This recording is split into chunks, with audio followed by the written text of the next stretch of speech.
Срочный ответ Трампу. Россия готова к войне с США. Москва заявляет о пересечении границы и военном вторжении в страну. Удар торпедами и военный ответ. Экстренная реакция на спецоперацию американцев против судна РФ.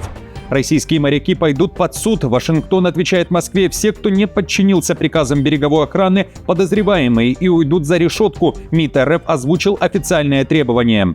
Британская помощь в операции против Кремля. Участие войск Лондона в перехвате Маринеры. Домой на восстановление Родины. Берлин вновь выступает против миграции молодых украинцев. Озвучены новые планы. Тотальный блэкаут в городе-миллионнике. Украинский Днепр во тьме. Кадыров против Зеленского. Кто кого собирается похитить? Заявление из Чечни. А Брижит Бардо ушла под аплодисменты. Об этом и не только. Досмотрите. Друзья, всем привет, это «Время Прядко». Коротко, четко и по делу о том, о чем говорят в мире. Поддержите прямо сейчас лайком, комментарием и репостом, а я начинаю. Берлин бьет тревогу. Массовый выезд из Украины молодых мужчин превращается в общеевропейскую проблему. В правительстве ФРГ прямо заявляют, речь идет не только о миграции, а о будущем самой Украины и ее управляемости. Представитель немецкого правительства Штефан Корнелиус дает понять, Германия не заинтересована в утечке поколения, которое должно восстанавливать Украину. Брюссель в унисон с Берлином. Еврокомиссар по миграции Магнус Бруннер открыто поддержал позицию Мерца, который призывал Зеленского сделать все так, чтобы молодые мужчины не выезжали из страны. Украине необходимы молодые люди, способные руководить, поддерживать работу государства и общественный порядок, подчеркнул представитель правительства в Берлине. Он отметил также, что Германия не может быть заинтересована в отъезде молодого поколения из Украины. А вот Литва включает режим мобилизационной готовности. 17-летние уже на учете. В стране заявили о формировании призывного списка на 2026 год. В нем более 42 тысяч молодых людей. Под призыв попадают юноши от 17 до 22 лет. Причем 17-летних заберут сразу после достижения 18. Решение уже запущено в действие. Первые призывники отправятся служить 9 февраля. В Вильнюсе прямо говорят: враг у ворот, и это больше не абстракция, а геополитическая реальность. В Минобороны подчеркивают, служба не выбор, а конституционный долг, который, возможно, придется выполнить раньше, чем ожидалось. Власти открыто ссылаются на опыт войны в Украине, заявляя, что без большой армии и мощного резерва сопротивление невозможно. Призывники говорят, Литва маленькая страна, и каждый хочет откусить от нее кусок, а потому готовы брать в руки оружие. Напомню, Литва, граничащая с Россией и Белоруссией, уже проходила отказ от призыва, но вернула его в 2015 году, когда отношения Москвы и Запада резко обострились. Разумеется, наша цель – прежде всего иметь как можно более крупный резерв вооруженных сил, потому что мы понимаем и видим, судя по боевому опыту и сопротивлению Украины российской агрессии, что сейчас важно иметь действующую армию. Но в условиях продолжающейся войны восстановление сил имеет огромное значение. И если у нас не будет большого военного резерва, сопротивляться будет трудно. И этот закон может быть применен ко всему НАТО. Россия и Китай не боятся НАТО, они боятся только Соединенных Штатов. В этом уверен Трамп. По его словам, без Америки альянс теряет реальную силу и превращается в пустую оболочку. Трамп прямо усомнился, что НАТО в критический момент встало бы на защиту самих США. Он подчеркнул, что именно восстановленная им Америка является единственной страной, которую Москва и Пекин боятся и уважают. По версии Трампа, союзники годами перекладывали ответственность на Вашингтон, тратя жалкие 2% ВВП и не платя по счетам. Он утверждает, что именно он заставил их резко увеличить военные расходы и начать платить немедленно. Трамп также заявил, что без его вмешательства Россия уже давно контролировала бы всю Украину. В том же заявлении он напомнил, что в одиночку завершил 8 войн и спас миллионы жизней. Россия и Китай имеют нулевой страх перед НАТО без Соединенных Штатов. И я сомневаюсь, что НАТО было бы с нами, если бы нам действительно потребовалась их помощь. Всем повезло, что я перестроил нашу армию в мой первый срок и продолжаю делать это. Мы всегда будем с НАТО, даже если они не будут с нами. Единственная нация, которую Китай и Россия боятся и уважают, это США, перестроенные Дональдом Трампом. Сделаем Америку снова великой. США взяли венесуэльскую нефть под свой контроль и надолго. Министр энергетики Штатов объявил, Вашингтон будет продавать венесуэльское черное золото бессрочно. Деньги от продаж пойдут на счета, контролируемые правительством США, а затем в пользу венесуэльского народа, утверждает Райт. Речь идет о продаже до 50 миллионов баррелей санкционной нефти. Вместо того, чтобы нефть оставалась заблокированной, как это происходит сейчас, мы наоборот позволим ей течь на нефтеперерабатывающие заводы США и по всему миру, чтобы улучшить поставки нефти, но при этом все продажи будет осуществлять правительство США. В Госдепе при этом уверяют, у США есть четкий трехэтапный план по Венесуэле, основанный на жестком давлении и полном контроле над ресурсами. Первый этап – это стабилизация. Вашингтон использует санкции и карантинную политику, изымая при этом нефть. Второй этап – восстановление, предполагающее допуск американских и западных компаний и запуск процесса национального примирения с амнистией оппозиции. Третий этап – переходный период, детали которого, по словам Рубио, будут раскрыты в ближайшие дни. Мы заберем от 30 до 50 миллионов баррелей нефти. Мы продадим ее на рынке по рыночным ценам, а не с теми скидками, которые Венесуэла получала ранее. И эти деньги затем будут распределяться таким образом, чтобы у нас была возможность контролировать, как именно они расходуются, так, чтобы это шло на пользу венесуэльскому народу, а не коррупции и не режиму. Британская помощь для удара по российскому судну, срочный ответ Трампу и официальное требование Москвы. Мир продолжает обсуждать новую спецоперацию США по захвату сразу 2 танкеров, один из которых шел под российским флагом. Лондон уже официально подтвердил, несмотря на то, что флот РФ направил военные корабли и подлодку, как ранее сообщали СМИ, для сопровождения Маринеры, военные силы Великобритании участвовали в перехвате. В Лондоне подчеркивают, операция проведена по запросу США и в полном соответствии с международным правом. Министр обороны Джон Хилли назвал действия частью глобальной кампании против обхода санкций и теневого флота. Соединенные Штаты – ближайший партнер Великобритании в сфере обороны и безопасности. Глубина наших оборонных отношений с США является ключевой частью нашей безопасности, и сегодняшняя безупречно проведенная операция наглядно показывает, насколько эффективно это работает на практике. В России заявляют о действиях США как о пиратстве. В Вашингтоне отвечают «все в рамках закона и согласно выданному ордеру». В Америке уже дали понять, экипаж танкера пошел в отказ, не выполнил требования береговой охраны США. Сегодня Соединенные Штаты исполнили судебный ордер на захват судна «Белла-1», нефтяного танкера, занимавшегося транспортировкой санкционной нефти из Венесуэлы и Ирана. Ранее «Белла-1» был включен в санкционный список управления по контролю за иностранными активами за участие в сети обхода санкций, которая оказывала поддержку иностранным террористическим организациям.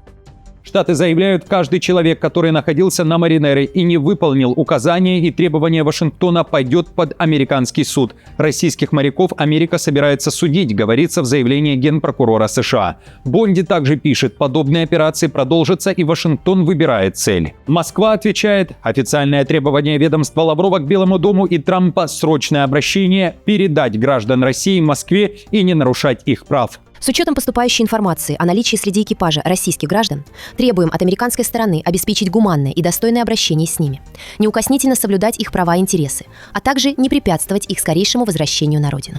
В украинском министерстве иностранных дел при этом восхищены действиями Трампа и их охарактеризовали так – действовать, а не бояться. Захват судна под российским флагом в Северной Атлантике подчеркивает решительное лидерство Соединенных Штатов и президента Трампа. Мы приветствуем такой подход к отношениям с Россией – действовать, а не бояться.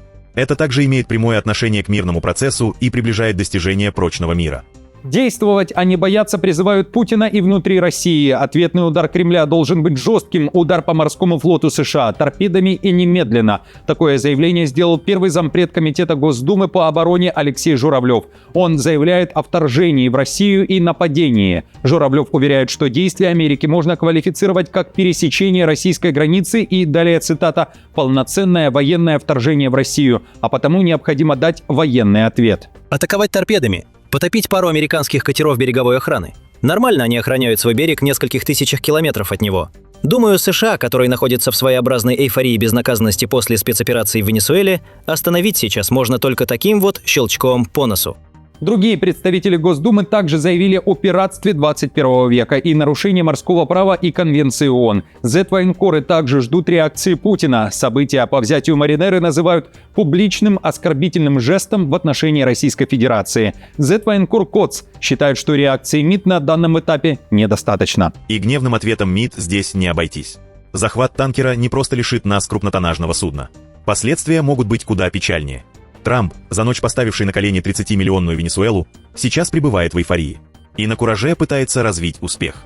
Угрожает Гренландии, Кубе, Колумбиль, Ирану. И нам. В контексте последних событий в сети вспоминают и заявление Медведева о том, что Россия готова к войне с США. В июле прошлого года зампред Совбеза РФ говорил, что Трамп не должен ставить никаких ультиматумов Москве, иначе это кончится войной. Трамп играет с Россией в игру с ультиматумами. 50 дней или 10. Ему следует помнить о двух вещах. Россия – это не Израиль и даже не Иран. Каждый новый ультиматум Это угроза и шаг к войне. Не между Россией и Украиной, а с его собственной страной. Не иди по пути сонного Джо. В Белом доме уверяют, у американского президента останутся честные и открытые отношения с Путиным и Си Цзиньпином, несмотря на нынешние события. При этом подчеркивают, что Америке нужна Гренландия для сдерживания российской и китайской агрессии. Это цитата, предлагаю послушать. Президент был очень открыт и ясен со всеми вами и с миром в том, что считает это в наилучших интересах Соединенных Штатов – сдерживать российскую и китайскую агрессию в арктическом регионе. И именно поэтому его команда сейчас обсуждает, как могла бы выглядеть потенциальная покупка. Как вам начало года, друзья? Что дальше, как считаете? Комментарии открыты для ваших прогнозов, а я продолжаю.